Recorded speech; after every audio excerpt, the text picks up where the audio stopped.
자, 앞으로 그동안 좀 봤던 것들을 다시 한번 정리한 건데요. 대한민국의 이 사회 사망은요, 경제 생태계 사망의 산물이에요. 먼저 현실을 봐봅시다. 우리가 현실을요. 대한민국 우리가 사실 7, 80년대까지만 하더라도 대학 졸업하면은 대개 이제 그러니까 직장을 뭐 자기가 원하는 직장이 아니라 하더라도 대충 그래도 대기업 꼴을 갖춘 기업들에 들어가고 그랬었어요. 그리고 그 당시에는 중소기업이 대기업에 그러니까 한 수입의 한 80% 정도까지 이렇게 가까웠었어요. 근데 지금 이게 가장 최근에 대한민국의 소득의 현실입니다. 국세청의 통합소득 모든 소득활동자들을 제가 지난 방송에서 소개했었잖아요. 세금을 납부하고 난 이후에 4대 보험을 빼기 전입니다. 4대 보험은 여기에다가 그러니까 우리가 봉급에서 10% 넘는 부분을 또 떼어내야 되죠. 그러니까 더 줄어들어야 되는 거죠. 한 10% 정도 이상이요. 근데 대한민국에서는요, 상위 그러니까 한 2%를 벗어나는 순간부터는 그렇게 여유가 없어요. 크게요. 1,000만 원 밑으로 떨어집니다. 세후소득이. 아이, 교수님 1,000만 원이면 그래도 크지요. 세후소득이. 예? 저도 세후소득으로 1,000만 원은 저 받아보지 못했어요. 30년 넘게 가면서 세금 떼고 못 떼고 하게 되면은 쭉 내려가가지고. 예? 자, 하여간 이게 보게 되면요, 10%면 상위 10%면은 그래도 10% 선에 있는 사람이면 그래도 우리가 10%라는 건 고소득층으로 되게 이렇게 관련적은 돼 있잖아요. 근데 640만 원 정도밖에 안 됩니다. 세금 떼고 나면요. 여기다가요, 4대 보험 10% 떼게 되면 500만 원대로 내려가요. 500만 원대로. 그러면 이 분들은 있잖아요, 자신을 고소득층이라고 생각 안 해요. 안 그렇습니까? 600만 원도 안 되는 사람이 세후 순수입이 가처분 소득이 600만 원도 안 되는 사람이 무슨 고소득자라고 우리가 얘기할 수 있어요. 그냥 중산층이지. 그 다음에 중위소득 중간에 있는 사람이 세금 떼고 난 다음에 310만 원입니다. 4대 보험 떼고 나면 300만 원 밑으로 내려가죠. 최저임금을 월소득으로 하나 해가지고 세금을 거기다가 제외했을 때 어느 정도 세후소득이 되냐? 180만 원입니다. 이게요, 우리나라 전체 소득활동자의 59% 선에 해당되는 사람입니다. 그러니까 40%가, 밑에서부터 40%가 최저임금 정도뿐이 안 된다는 얘기예요. 끔찍한 거 아닙니까? 소득이 워낙 절대적으로 너무 낮아요. 대다수 국민들이 소득이 너무 낮아. 월수입이요. 네? 너무 낮아요. 이거 인정해야 돼. 이거요. 예? 저기 상위 1% 선에 있는 사람 1656만 원. 아, 이 정도면 세금 내고 그러면 이 정도면 그러니까 우리가, 예? 먹고 살고 저축도 충분히 할 수 있고, 예? 집도 그러니까 대출을 껴도 그러니까 상환할 능력이 되고 이런 사람들이죠. 그러니까 우리 사회 속에서는 상위 한 1% 혹은 2% 정도까지만이 그러니까 여유가 좀 있는 사람들이에요. 나머지들은 그러니까는 넉넉하지가 않아요. 넉넉하지가 않아. 이 현실을 경제 전문가들이 제발 좀 직시를 했으면 좋겠어, 저는요. 직시를.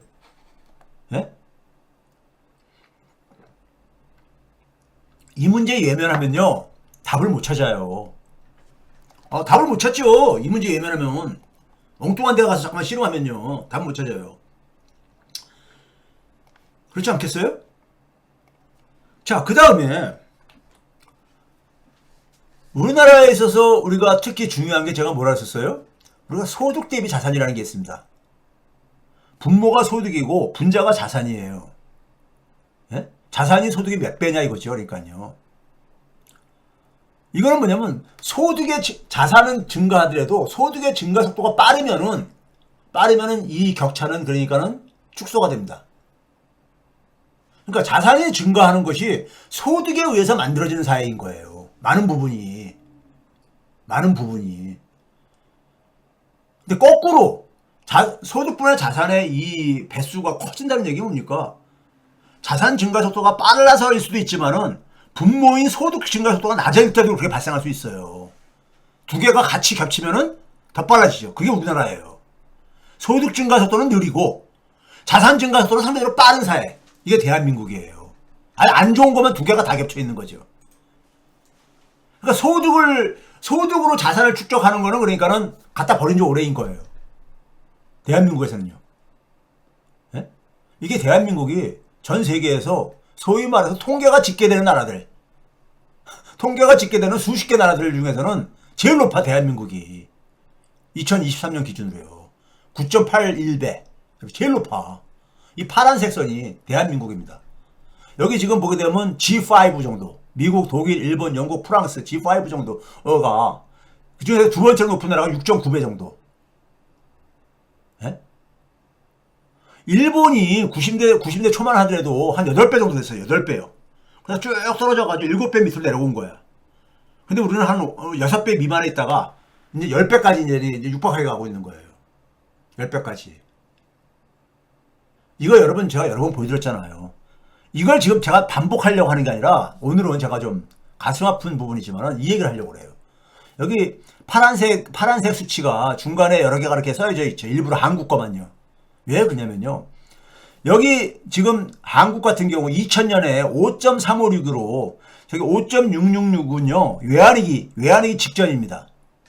그러다가 5.356으로 위기들을 그러면서 좀 떨어졌었어요. 2000년이면 김대중 대통령 때죠. 5.356이요. 그러다가 김대중 정권 다음에 노무현 정권이잖아요. 예? 2007년까지 진행됐잖아요. 아니 2008년 2월까지요. 그렇죠? 2008년에 7.9배까지 올라갑니다. 가파르게 올라가잖아요. 다른 나라들은 그냥 조금 올라갔던 나라가 대표적으로 독일 같은 경우가 좀 올라갔는데 그 시기에 우리보단 짧게 올라가다 멈춰버렸지만은 우리나라가 길게 쫙 올라가잖아요. 노무현 대통령 때 집값 엄청나게 오르는 그때 그 현상입니다. 이때는 자산 증가가 주도를 했던 거예요. 그러다가 이명박 박근혜 정권에 거의 변화가 없습니다. 소득 증가하고 자산 증가가 거의 그러니까 어쨌든 간에 이 배수가 거의 변화가 없었어요. 예? 그러다가 7.97이 언제냐면요. 문재인 정권 첫 해인 2017년입니다. 그리고 문재인 정권 끝나는 해에 9.8배까지 올라가니까는 또 가파르게 또 올라가잖아요. 아픈 얘기지만은 민주정권에서 소득 대비 자산 격차가 이게 급격하게 확장됐어요. 급격하게 확장됐다고. 이걸 외면하면 안 돼요.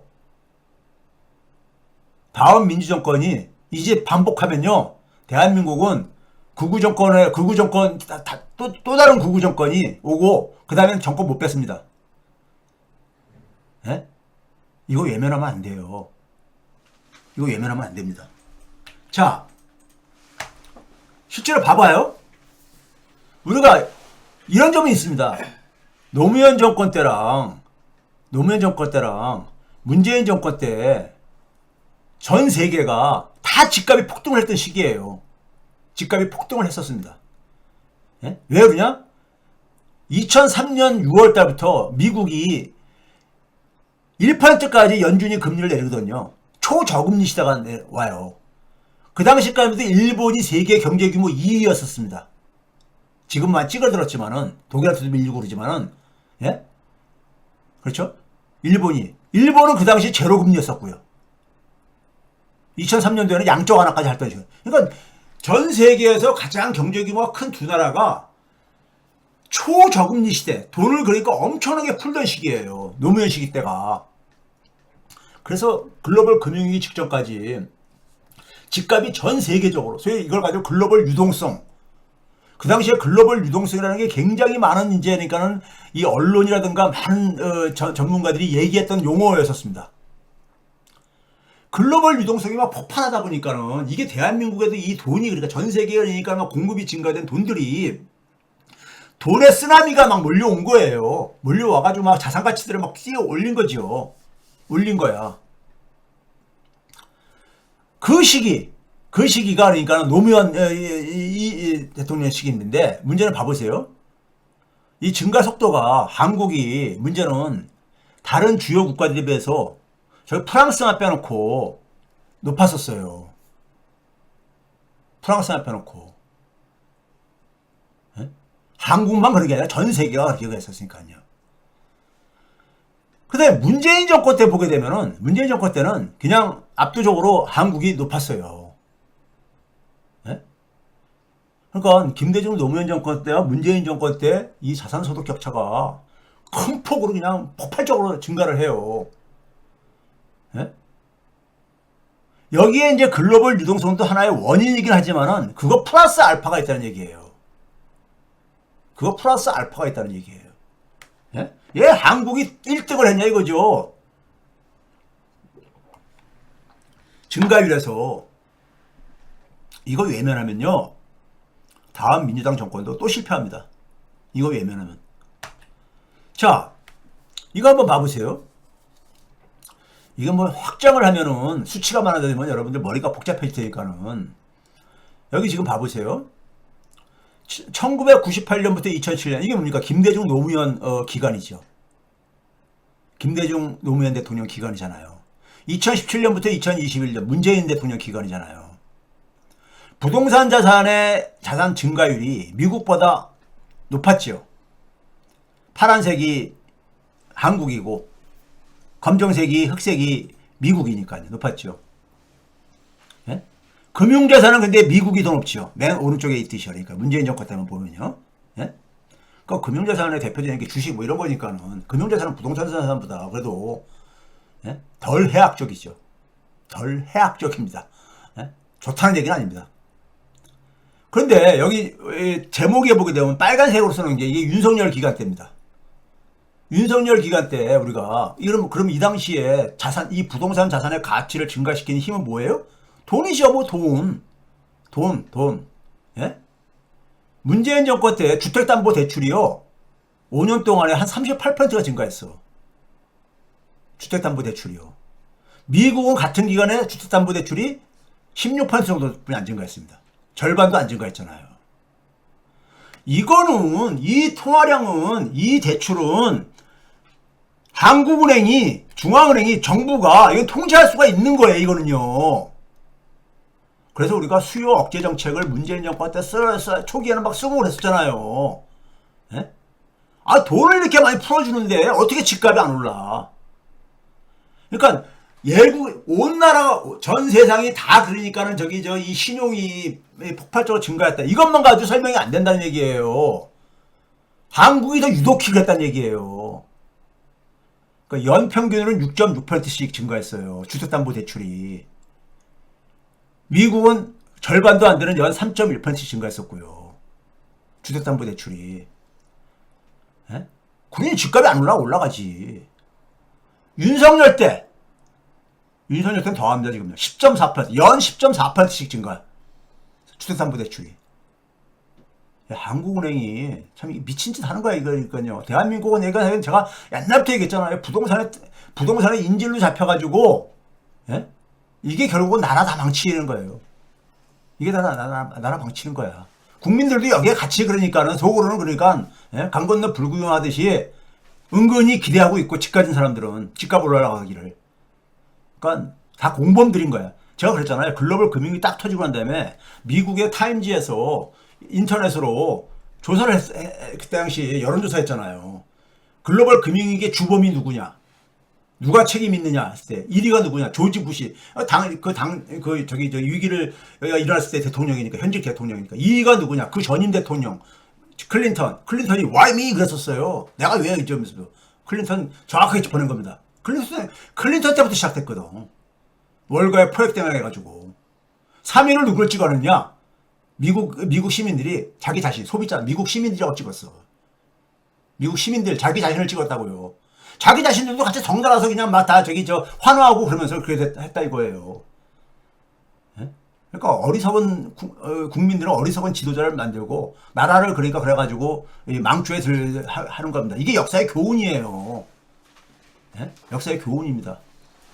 윤석열 때 10.4%씩 연 증가하고 있다. 미국이 5.3%, 이거 2배.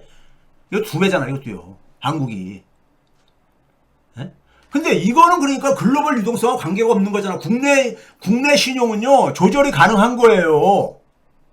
쉽게 얘기해서, 암에 걸린 환자한테, 아프다니까 진통제를 놔준단 말이에요. 근데 진통제가 치료제는 아니잖아. 예? 몰핀이. 예? 근데 그거 안 주면은 막 아프다고 막 짜증내고 막 그래. 그렇다고 해서 계속해서 그걸 거기에 하게 되면 더 강한 진통제를 요구하죠. 갈수록이요. 더 강한 거를. 예? 근데 그게 치료제가 아니잖아요. 그러다 죽는 거지 뭐 끝내는. 예? 잠깐 그냥 저거만 고통만 통증만 좀 해줬다가 대한민국이요. 이 사실로부터 자유로운 사람 없습니다. 예?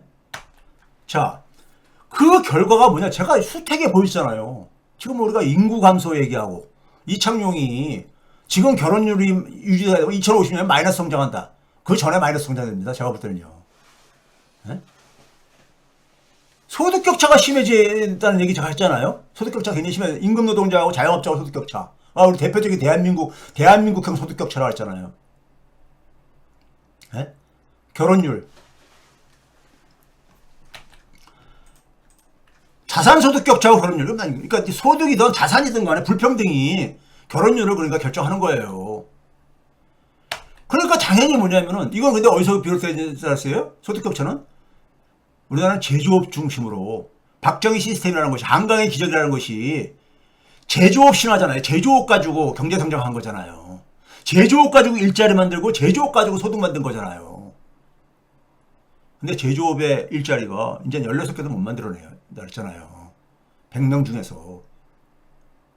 예? 일자리를 못 만드는 거예요. 일자리. 산업 구조가 박정희 시스템이 사망했다는 게 바로 이거예요. 이거 봐보세요. 우리가 흔히 말해서 지방이 소멸, 지역 소멸을 얘기를 하잖아요. 지역 소멸의 핵심은 뭔지 아세요? 청년층이 없어지는 겁니다. 청년층한테 외면받으면은 지역은 소멸돼 버립니다. 상식이잖아요. 상식. 예? 제조업 일자리하고 20대 비중. 이것도 보면요. 20대에는 남녀가 있잖아요. 제조업이 강한 데는 여성은 대신 또 이게 줄어듭니다. 그 33년간, 지난 33년간 90대 이후에 제조업 일자리 비중이 12%포인트가 줄어들었는데 20대 비중도 12%포인트 정확하게 줄어들었어. 예? 우리나라는 대부분이 제조업에서 좋은 일자리들이 가니까요. 자산소득 격차도 마찬가지죠.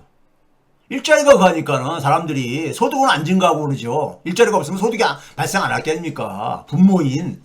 그게 결국 뭡니까? 자산하다가 올인하는 거죠. 자산하다가 올인하는 거야. 예?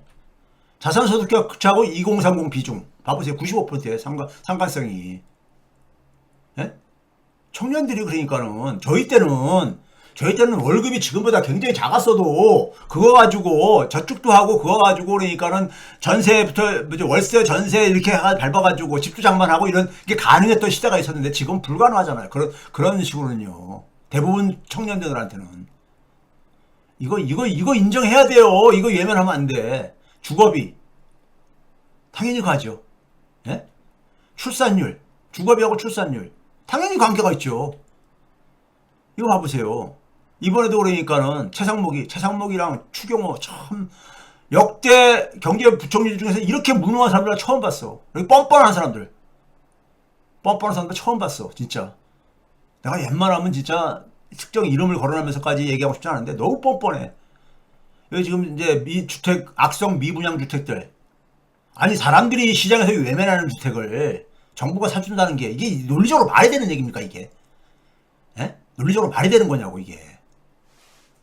일본도 이런 짓 안 했어요. 옆에서 1월 3년 동안에요. 예? 먼저 어떻게 하냐? 값을 내려가지고 하여간 자구 노력을 통해서 원가 이하라도 팔아야죠. 원가 이하라도 팔아야지. 안 팔리면은. 예? 이거 사주면은 그렇게 계속 반복되지. 땜질식이지. 예? 미분양 될 때마다 사달라고 이거 그걸로도 불충분하다 그러고 있고. 근데 돈이 없다 보니까 3,000채를 매입해준다 그랬잖아요. 근데 과거 이명박 때 한번 이런 짓 했잖아요. LH 동원해가지고 매입했는데 그 매입한 주택 중에서 600채가 넘는 게 아예 떠오르니까 집이 비어있어. 임대료도 못 쓰고 있어. 에? 이런 미친 짓을. 이게 자기 돈이면 이렇게 하겠냐고. 자기 돈이면 이렇게 하겠냐고요. 그러니까 미분양 주택 이렇게 매입해가지고 임대사업 하겠다고 이렇게 하겠냐고. 예? 아니, 시장 경제라는 게 뭡니까? 잘못 투자한 것은 구조조정을 해야 되는 거잖아요. 이게 시장 경제의 논리 아닙니까? 이런 미친 짓을 해. 예? 그러니까 부채가 증가하지. 예? 부채가 크게 증가하죠. 그 다음에 우리가 교육비. 예?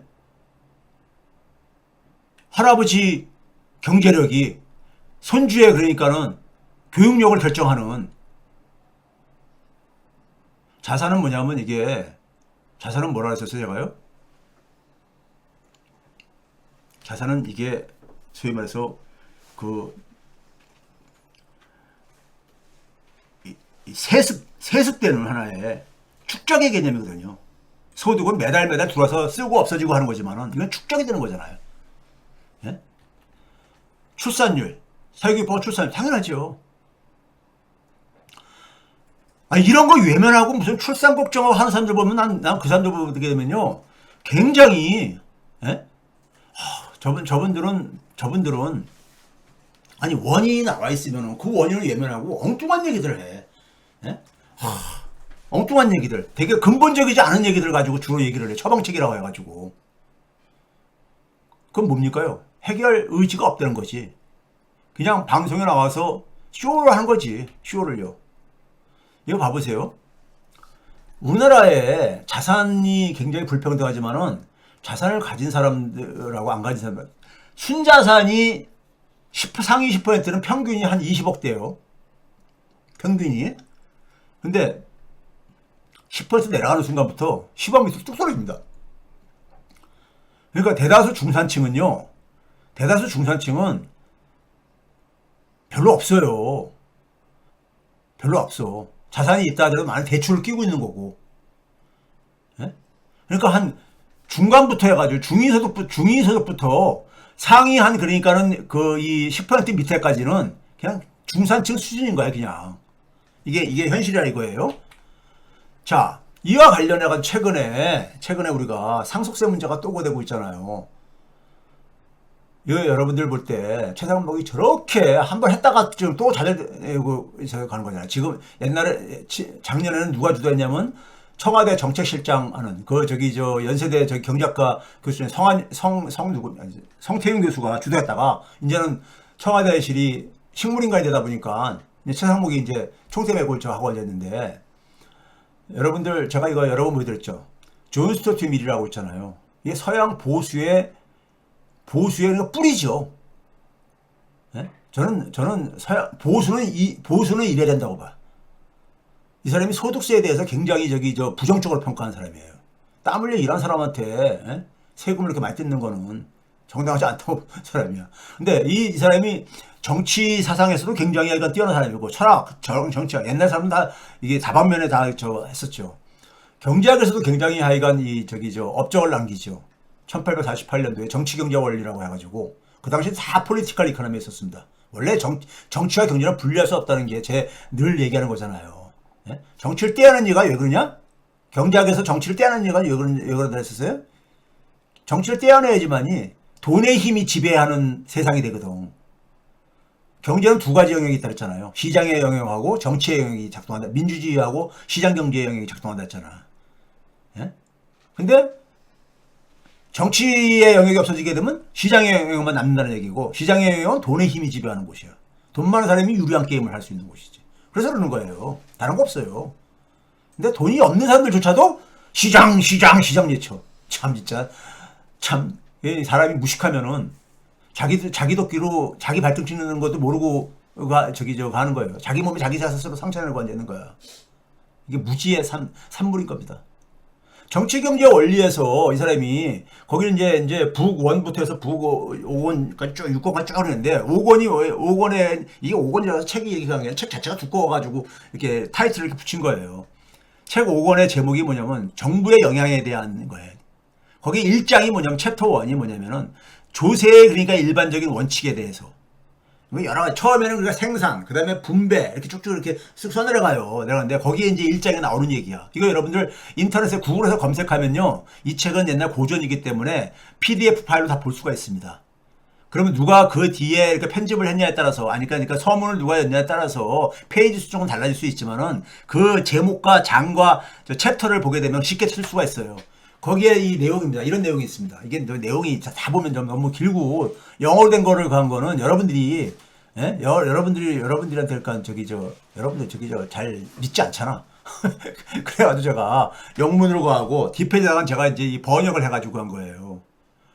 이게 뭐냐면 이제 세금에 대한 일반 원리가 5권의 1장에 이제 서술되어 있는 건데 여기서 이제 이 윗부분은 소득세가 주로 이제 소득에 비례해서 이제 누진세를 적용하잖아요. 땀 흘려서 아이가 열심히 일하는 사람들한테 많은 세금 부과하는 것이 이런 표현이 있으면서 그러면서 이제 그 밑에 이제 무슨 얘기냐면요. 그리고 나는 이미 여러 언급했는데 언급한 게 뭘 언급했냐면 가장 그러니까 이 뭡니까요? 자기 노력 이글 자신에게 노력에 의해서 그러니까 벌지 않은 사람들의 수중에 그러니까 불로소득이죠. 불로소득 땀 흘려 가지고 그러니까 사회의 어떤 가치를 창출하는 데 기여하지 않고 그냥 쉽게 부를 취득한 사람들 이런 사람들 수중에 많은 재산이 그러니까 축적되는 거를 억제하는 가장 그러니까 효과적인 방식이 예? 그게 뭐냐면은 여기 그러니까 주로 이제 근데 어떤 방식으로 이 불을 축적하는 거냐? 기프트 누가 하는 선물을 준다든가 비퀘스트 증여한다든가 상속이라든가 뭐 이런 것들 예? 이런 걸로 그러니까 이런 걸로 획득하는 부들 예? 이런 것들에 대해서 가장 이걸 억제하는 것은 이 부분을 억제해야 된다 이거죠. 이 부분을 이 사람들은 시장경제의 원리를 꿰뚫은 사람들이야. 그래서 대가인 거죠. 그래서 고전이라고 하는 거죠 우리가요. 그러니까 나는 생각한 I conceive 이렇게 나오잖아요. Inheritances and legacies. 그러니까 이 유산. 그러니까 일정한 양을 초과하는. 그러니까 최소한만 부모가 그러니까 자식한테 많이 물려주고 싶은 거야. 이거야 그냥 그러니까 저거 본능이라 이거 본능이죠. 일정한 양을 초과하는 유산은 highly proper subject for taxation. 조세, 세금을 매기는데 가장 좋은 대상이라 이거예요. 제가 여기다 드리겠습니다. 예? 일정 금액을 초과하는 경우 과세 대상으로 매우 적합하다고 생각한다 이거야. 예? 제가 이제 한글로 쓴 걸 영어로 하니까 여러분들 머리가 아프신 분이 있을 거예요. 한글로 쓴 걸 제가 해석하는 걸 그대로 읽어드릴게요. 적합한 이로 인한 수익은 이걸 적절하게 확인할 수가 없다 이거예요. 사람들은 가능한 자기 재산이 많으면은 거기다 세금이 매겨질 걸 그래서 잠깐만 숨긴다 이거지. 예? 살아있을 때 증여해준다거나 아니면 재산을 그러니까 은닉을 통해서 이거 회피하려고 하는 게 성향이 있는데 회피하지 못하도록 최대한 크게 부과해야 된다 이거야. 이게 가뜩이나 숨기는 게 많이 있다 이거야. 이거 본능이잖아요. 예? 그래서 분액의 원칙이라는 것은 이 상속세도 그러니까 이게 재산에 따라서 우리가 소득세 같은 경우도 소득의 구간에 따라 틀리잖아요. 그게 이제 분액입니다. 그레듀에이션, 영어로는 그레듀에이션, 졸업할 때 뜨는 그런 이 원칙을 가는데, 그러니까 지금 뭐냐면 더 큰 금액에 더 큰 비율을 부과하는 원칙은 내 생각에는 일반 과세에 적용하는 건 불쾌할 수 있다 이거야. 지금 소득세 같은 데는 자기가 땀 흘려서 열심히 많이 그러니까 기여를 해가지고 새로운 가치를 만드는데 기여를 해가지고 했는데 거기에 대해서는 그러니까 더 많이 벌었다고 더 많이 세금 내라고 하는 것은 불쾌할 수 있다 이거야. 그럼 사람들이 누가 열심히 벌고 싶겠냐 이거야. 에? 이 사람이 이래서 보수로 가는 거예요. 근데 유산이라든가 상속 여기에 적용되는 것은 정당하고 굉장히 편리하다 이거야. 쉽다 이거야. 세금 매기는 게. 이게 명분도 있고 에? 이런 얘기를 해요. 그런데 이 최상목이 얘네들이 가는 게 뭡니까? 항상 꼭 중산층 일부한테 혜택이 될 수 있는 한 순자산 20억을 그러니까 만약에 2명의 자녀한테 물려주게 되면 상속세 제로가 될 수 있게 이번에 설계한 게 아닙니까? 예? 그러면 그거를 중산층한테 제가 뉴스공장에서 한번 제가 이거 수치를 제가 보여드렸었지요. 상위 10% 90% 그 상속세 내는 사람 중에서요. 상위 10%가 다 대부분의 혜택을 봐요. 공제 혜택을. 근데 거기에 조금 끼워 넣는 거야. 중산층을. 예? 그 대신 지금 세금이 많이 지금 가뜩이나 국세 수입이 줄어들어가지고 가고 있잖아요. 그러니까 이게 뭐냐면은 사회가 파편화되다 보니까는 중산층도 자기 그러니까 아파트 한 채 정도 있고 있는 사람들은 자기 자녀한테 물려주고 싶지. 그거 사람이 인지상정이니까.